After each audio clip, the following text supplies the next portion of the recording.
Okay, I thought I'd make a quick little movie here showing how to use this little scanner that I have placed down here at the beach house, so that if anybody wants to play around with it, they want to just use it for fun, or maybe there's a power outage and you want to get some information from the NOAA Weather Channel, or maybe there's some sirens, or something going on in the neighborhood. Maybe you see a Coast Guard helicopter off the coast here, maybe over by Arch Rocks, and looks like they're rescuing somebody, and you want to know what's going on.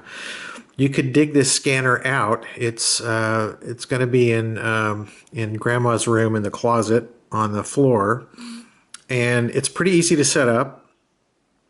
And I'm going to show you how to do that right now. So it's going to be in this nondescript paper bag. I'm going to just take this little strap off, and it's not lit here at the moment, but there will be a stitch mark with it. So it's going to be inside this pouch case, and kind of hard to see with the camera here. So you just unzip this case, and the radio is inside. It has some feet on the bottom that you can turn out so that it sets up like this. And the reason being is this radio was originally designed to be installed in a car. So the speaker is on the bottom. So with these little feet tipped up, it's not only easier to see the screen, but it also lets the sound come out from underneath the radio. Now this is an older radio. It's about 20 years old, this model is. They go for pretty cheap on eBay nowadays. About 50 bucks, maybe a little bit more depending on the condition. But it was one of the best radios that Uniden ever made, but it's kind of gotten outdated. The technology in it is gotten outdated because in most urban areas now, the police and fire communications have gone to digital systems, and this radio is analog only. So it's a very good analog radio, and it works well for down here at the coast because the radio systems that they use down here are still analog. They're still essentially the same technology that they've been using for at least 40 years, maybe 50 or 60. The Tillamook County Sheriff, which dispatches for all the law enforcement in the county, including the city of Tillamook and the city of Garibaldi police, etc., they still use the same frequency that they used when I was a kid. So that kind of tells you what that's all about. So I'm not knocking the technology. It's very robust. It works very well.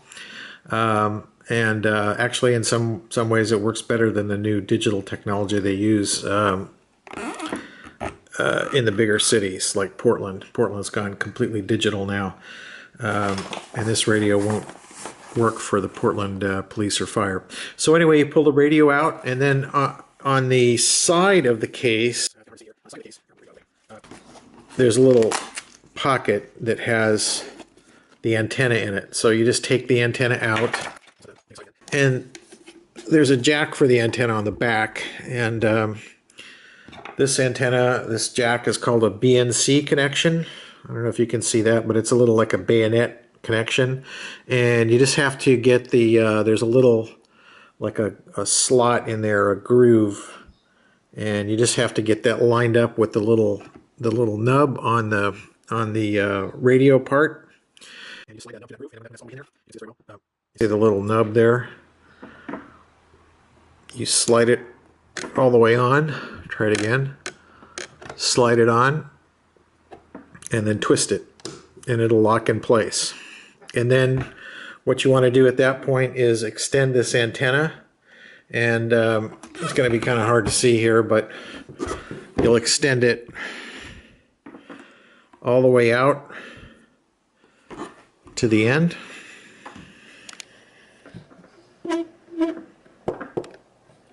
And then collapse it 1.5 segments, and there's a little, you can see it right here, there's a, like, I have a little mark right here on the antenna.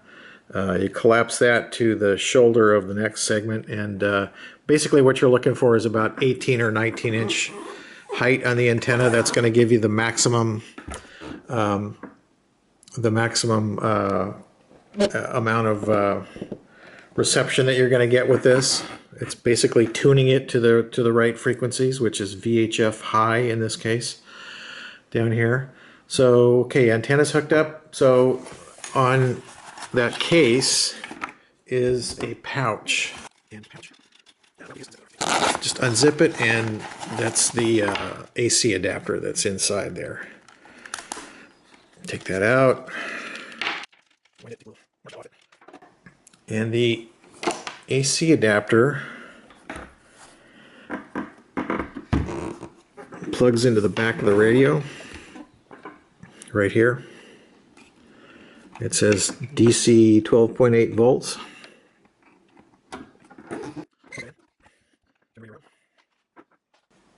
Plug it into AC power.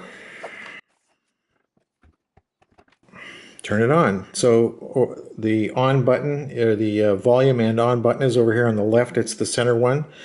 You just turn that on to about the 10 o'clock position, something like that, and you can see that it's already scanning. And you can also see here along the top, if that's focusing okay, there's a listing called banks. And what those are, each of those banks is a collection of 50 frequencies that I have programmed into the radio. And really the only ones you need to worry about, and you can turn these on or off, it has to be scanning, and you turn these on or off just by pushing the button. So you push 3 and that turns 3 off, 4 turns 4 off, 5 turns 5 off, 6, 7, 9. So now you're down to just banks 1 and 2, and that really has everything in it that you would be interested in listening to, or even can listen to very well from here with this little back of set antenna. Now I bring a bigger antenna down here sometimes. I actually store it down here and I put it up on the deck, and I hook the radio up to it, which gives me the ability to receive stuff from farther away. But this back of set antenna will work fine for the Tillamook County Sheriff, the Tillamook Fire Department. You'll hear quite a lot of Coast Guard transmissions. You can pick up the weather stations on the coast here with this, the NOAA Weather Radio stations. You can pick up the Oregon Department of Forestry.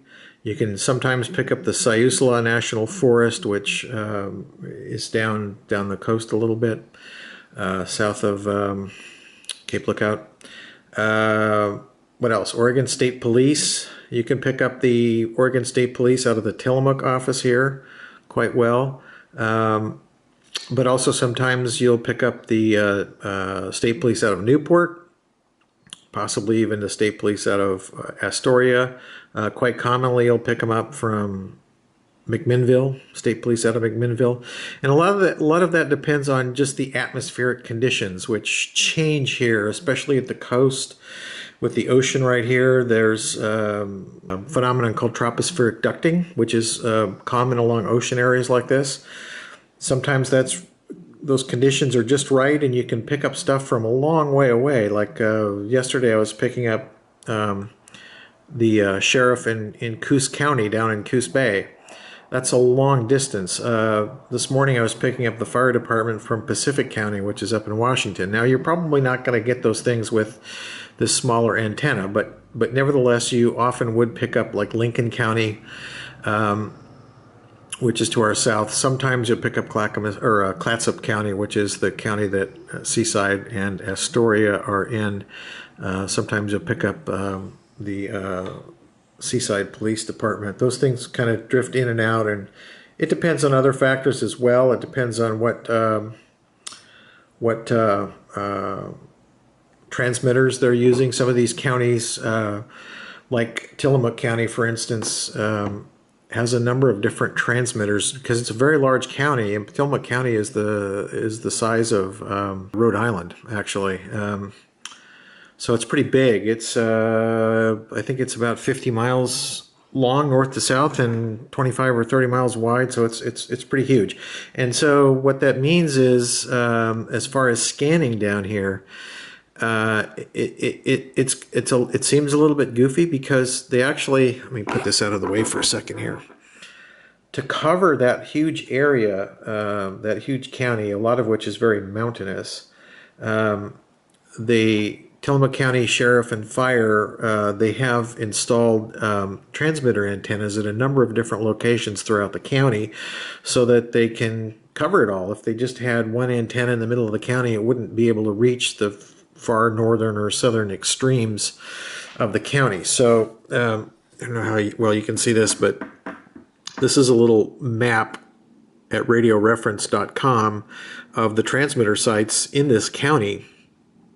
And what happens is, you know, if there's a trooper, or I'm sorry, not a trooper, but an incident, maybe the sheriff is responding or the fire department down here around, let's say, Nescoin or Pacific City, they're going to use this transmitter at Mount Hebo to talk to that person.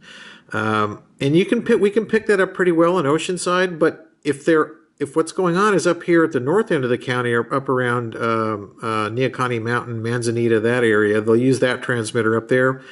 You're probably not going to hear what's going on. So because this little back of set antenna just can't pull in that signal. Part of the problem is right here in Oceanside, you know, we're surrounded on three sides by hills and mountains. So it makes it difficult to get much of a signal in here. That's why I have to use that big antenna. Nevertheless, you will pick up quite a bit of stuff. And if there's something going on here locally, here's OSP out of McMinnville right now. And it's a little scratchy, but that signal's coming from quite a distance. OSP McMinnville actually patrols Highway 18 all the way to the coast. They may patrol part of 101. I'm not really sure. But going back to this business of banks, I don't know how well you can see the banks on here, but let me see if I can get that to focus a little bit better. So we're just scanning bank 1 and 2 here right now. You can see them flashing up here, and I made a little printout that shows all the banks that I have, how I have them programmed. I don't know if that's focusing, but so North Coast 1 and North Coast 2, which is banks 1 and 2, that's got everything in there that you want to listen to. But you can enable these other ones. Lincoln County, Clatsop County, Oregon State Police includes state police from farther afield than the ones that I have programmed in there. VHF Marine Radio, that's a pretty interesting one. That's bank number 6. You could enable that one if you wanted to listen to. On the Marine Radio, you'll typically you'll hear Coast Guard transmissions, but you'll also hear occasionally fishing boats or crab boats, commercial boats out in the ocean talking to each other. They can be out there quite a long way because we have a really good visibility out to the ocean here. They can be 30 miles or more away and out in the ocean, and you'll pick them up quite well. So you'll hear them talking to each other on some of those channels. If there's an emergency, if there's somebody in distress out there, they will be using the calling frequency, which is channel 16, and that's programmed in either bank 1 or 2. I don't remember which one, but it's also in the VHF Marine Radio bank. So the way to think about this is each of these, there's also another document. Let me grab that really quick. So also with the radio is this printout, which shows all of the channels that I have programmed into the, I'll pick that up and show that. It shows all of the programs, all of the channels that I have programmed into the different sort of slots in the radio. This is just for reference, and some of those have changed here and there. I've changed a couple of them that were duplicates or bogus I've replaced with other things, but This lists all of the stuff that's in there and what channel it's assigned to. And so the way you can think of this is kind of like your old car radio, where you have, maybe one channel is you have that set on one button, and maybe KEX is one button push, and then KXL is a different button push on your car radio, that kind of a thing. That's the way that works with this radio. Each of these channels that's in here is a frequency. And let's just stop this for a second. You can stop it scanning by hitting the manual button. And it's hard to see, but so that's stopped on channel 44, which happens to be the frequency for the Astoria Police. But we can go back to channel 1, which is the Tillamook Sheriff, by just hitting 1 and then manual. And that shoots us right to channel 1, which shows up on this list here, channel 1 Tillamook Sheriff.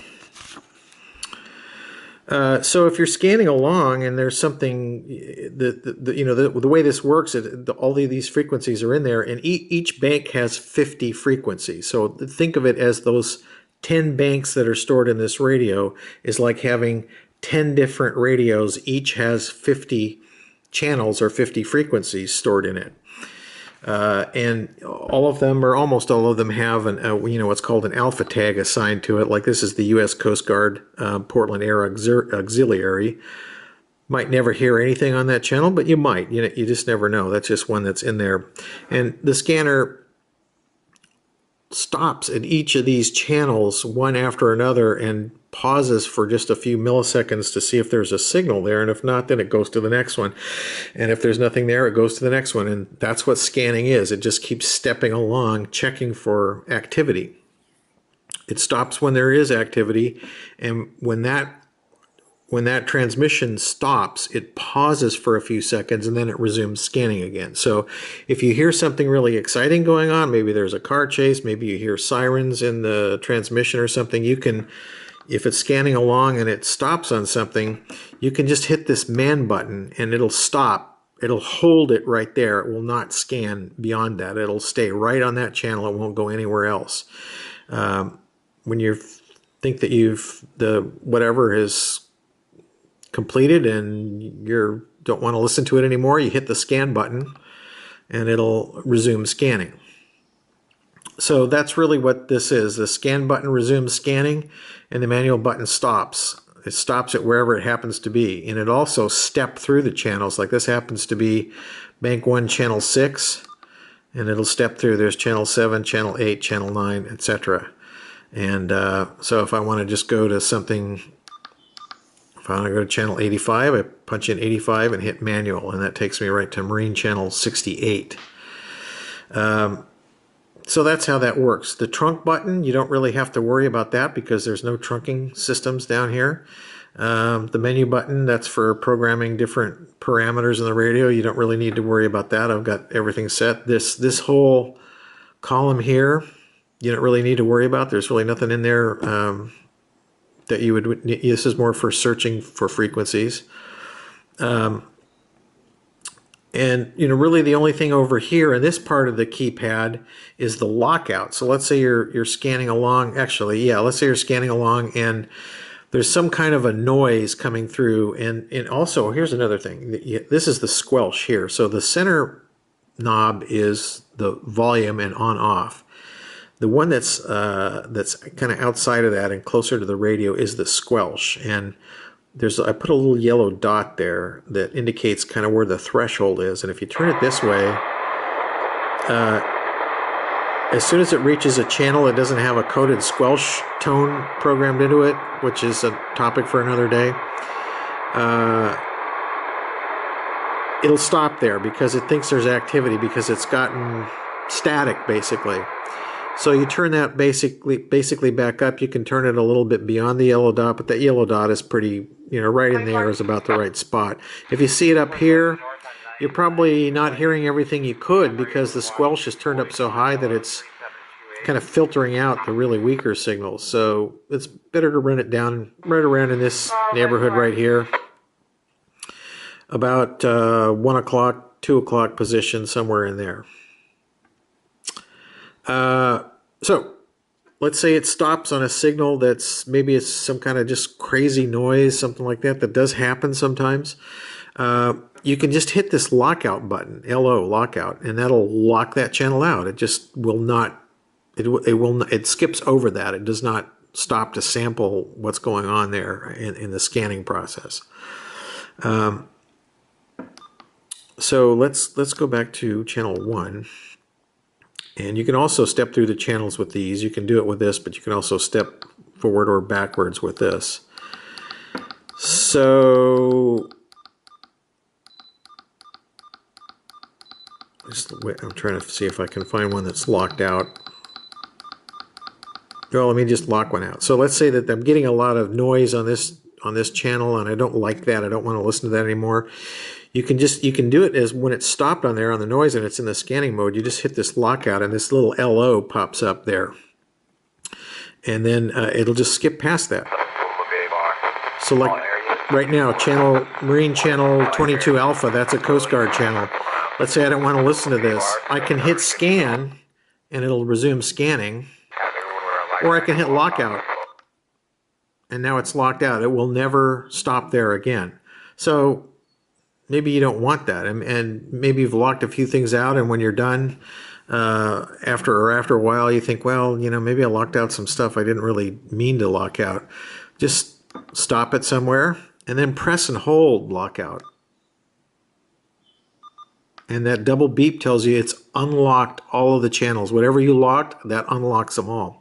At least it unlocks everything in whatever banks you have set up to scan. Like it's not, if there's something unlocked in bank 5 right now, it's not going to unlock that, because I'd have to turn 5 on for it in order to apply the release lockout to that bank. So this little thing of the banks, I'm gonna tape that up to the top of the radio. I haven't gotten around to that yet, but I will tape that up there so you can at least tell what the banks are. That makes it a little bit easier. Oh, the weather channel operation, yeah. So let's just do that really quick. So, you know, maybe there's something going on down here, and you want to get a weather report or an emergency broadcast, and see if there's any information. You just come down here to this WX button and hit that. And it immediately will scan the 7 NOAA weather frequencies for an active channel. And they have a transmitter right here on the hill behind Oceans. So that you're going to get a really good signal there. But let's say that transmitter's out. They have other transmitters up and down the coast, so you can step through these pressing this up button. So there's a channel on channel 4. I'm not sure which location that is. Maybe that's Astoria. Nothing on channel 5. Now here's where you can turn the squelch down.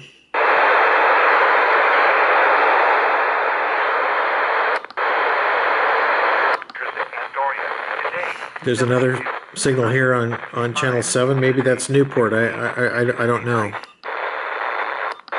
It cycles back through starting over at 1. This is the strongest one. I think this is the Tillamook signal. But like I say, if you don't have a signal there, just keep stepping through. Turn the squelch down. Step through the other ones and look for a signal, and you're liable to find one somewhere. There's almost no place in the country anymore where you can't, with a good radio, you can't get a NOAA weather channel. It's been my experience even backpacking up in the mountains. Okay, to get out of this, just hit scan and you go back to regular scanning. Oh, there's another thing here. Oh, here, we got to turn the squelch up. So here's another point to make. Right now it says FREQ there. We don't really want that. We press in on this top button, the VFO select, and that changes it to channel. And that's another way of stepping through. You can rotate this button and it'll step through one way or the other. It'll step through these channels that you're scanning. Oh, so the other thing is this does not have an internal battery. It only runs off of AC power.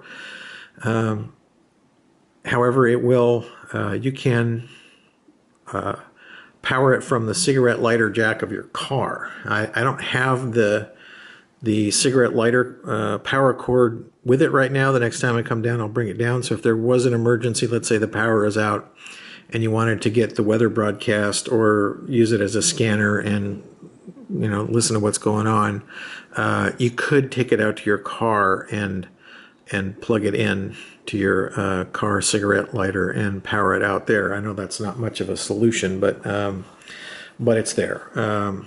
It will be there. I'll put it into the bag the next time that I come down, as well as another thing that I forgot, which is the instruction booklet. So anyway, that's about it. It's a lot of fun to play with if there's something going on, or even if there isn't something going on. And I have to tell you, if you just listen to it for fun, a lot of time it's just quiet. This is a quiet area. It's a big county, but there's only about 25,000 people that live here. But sometimes exciting things happen here. There's a couple months ago when we were down here, I heard a incident where a paraglider had managed to crash land on the side of Cape Lookout. That was a pretty exciting rescue operation to listen to play out. The guy was okay. He actually was able to hike up and out mostly on his own. But we've heard other things. We've heard boats in distress off the coast here, talking to the Coast Guard, trying to get into the harbor. Sometimes there's horrible wrecks. There's pretty typical crime that you might expect for an area like this. There's medical calls. There are things that are going on, things happening from time to time, but you also will have long periods where it's pretty silent. And again, maybe something's going on at the north end of the county and you're not necessarily going to be able to hear that. But if anything's going on in this general neck of the woods, Netarts, Cape Lookout, probably the city of Tillamook, Cape Mears, they're going to be using a transmitter that you'll pick up from here just fine. So you'll be able to hear what's going on around here. Pacific City, maybe not. Manzanita, maybe not. But down here, you'll be able to hear it. So anyway, that's about it. Just all I ask is you just, pack it up and put it away where you found it. And anyway, that's about it. Hope you enjoy. Thanks.